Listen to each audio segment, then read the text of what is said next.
Today, we own roughly 3.5 million acres. Wow. At the turn of the century, we were 1 million black farm families strong in this country. Today, we're less than 50,000 black farmers that make a living from the farm, and there's a lot of part-time farmers. From 1 million black family farmers Yes. to 50,000. Yes. Wow. And there was two aspects of how we lost land in this country. One is the United States Department of Agriculture, and I'm going to talk about that one. And the second is the Great Migration. We called it Moved Up South. And we wanted to get away from the farm. And farming and land ownership got tagged with a bad name because of slavery and sharecropping. Absolutely. So my forefathers, for example, my grandfather bought land from the Boyd Plantation, Boydton, Virginia, where I live at. And they were able to get this land after the Civil War when the money didn't spend. That's when white people got in trouble in the South. They said, you know what? I'm not giving up the South to fight for the South. And Abraham Lincoln gave them a time period to exchange currency in this country. And when white people didn't exchange the currency became useless, and they lost their money. It was almost like a gambling bet. You know, the South is going to rise again. The South never rised. And they said, okay, I'll either make you a sharecropper, again, give you this opportunity to be the sharecropper, or I'll sell you 100 acres in the lowgrounds. And that's the way that black people bought land, and that's how we acquired land in this country. Nobody gave us nothing.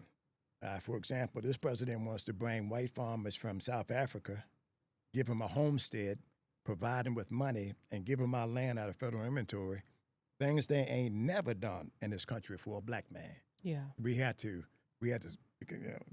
survive slavery. We had to survive Jim Crow. And like my grandfather said, I paid for this here piece of land, and I probably paid for this here piece of land 3 times for. Yeah. That means they were cheating him. He knew that they were cheating him, but he wanted the land, and he never said the deed, these here papers to my land, you see? Mm-hmm. So to black people, land ownership, like my daddy said, land is everything. It's the second most popular thing to Jesus Christ himself is land ownership. Every good and great thing comes from the land. Clean drinking water, food to feed yourselves. You raise a good family on this piece of land. We got away from that looking for more money, looking for more opportunity, and looking for what we thought jobs in the North would provide from us. Instead of the families sticking together and sending money back into the black community, back to keep these farms, like other races do, the Jewish community and others are really good at this. We failed that test. So we lost a percentage of our land that way, and the rest was illegally stolen from us by the United States Department of Agriculture from a program called the lease back buyback. My daddy said, white people always steal land, and they use the law to do it. Yes. They use the laws to do it, John. In fact, my dad said they invented lying. I said, Dad, what do you mean? He said, we ain't never had nothing in Africa. We had a few cows. We was honest about how many cows we had. We was honest about it, how we were living. He said, we didn't learn how to lie till we got to the United States. So my dad said they invented lying. And when they came to your door, my grandfather said black people came to his back door. Yeah. When somebody knocked on the front door was a white person, and he said they never brought him good news. Mm. They were there to take something from him, tell him his timber wasn't worth nothing. I bought his land from me. This ain't worth nothing. And he would say, if it ain't worth nothing, get back in your wagon and get the hell out of here because it's worth something to me. Mm-hmm. We got away from the real significance of land ownership and what it could bring to us. The land is your name in rural communities. You can ride down the road and you can say, you know what, that's the Boyd farm. You ride down the road. Oh, that's the Walker farm. Hey man, you remember that Walker girl? She was fine, man. She lived right here. So we identified the land with the families that came from that land. And we totally got away from it. And then after we worked 20 years in that job in the factory in Michigan, if you lived in Mississippi and Alabama, you drove straight ahead. to Detroit, Michigan, and Chicago, Illinois. If you lived in North Carolina, South Carolina, Georgia, that we here, you go straight ahead to Washington, D.C., to New York City. Yeah. Those are the places that we went. And then after we worked 20 years, we say, you know what? I want to go back home. Well, where's home when you let home get away from you? Mm. So my whole campaign is buy some land, Yeah. buy some land. How buy some can land. how can those people who have been so cityfied, so gentrified, how can they reclaim that part of their ancestral birthright and history? Go back to your roots. Go back to your roots in a positive way, not a negative way. Don't think of land ownership as a negative thing. Don't think of the ability to grow food and take care of your family as a negative thing. Think about that in a more positive way.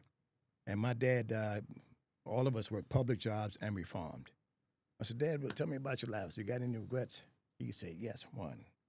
He said, giving them white folks the best years of my life. I should have been building my farm and my home and businesses. Yeah. He said, I should have been taking that knowledge and putting it into my own business. He said, that's the only regret I have in life.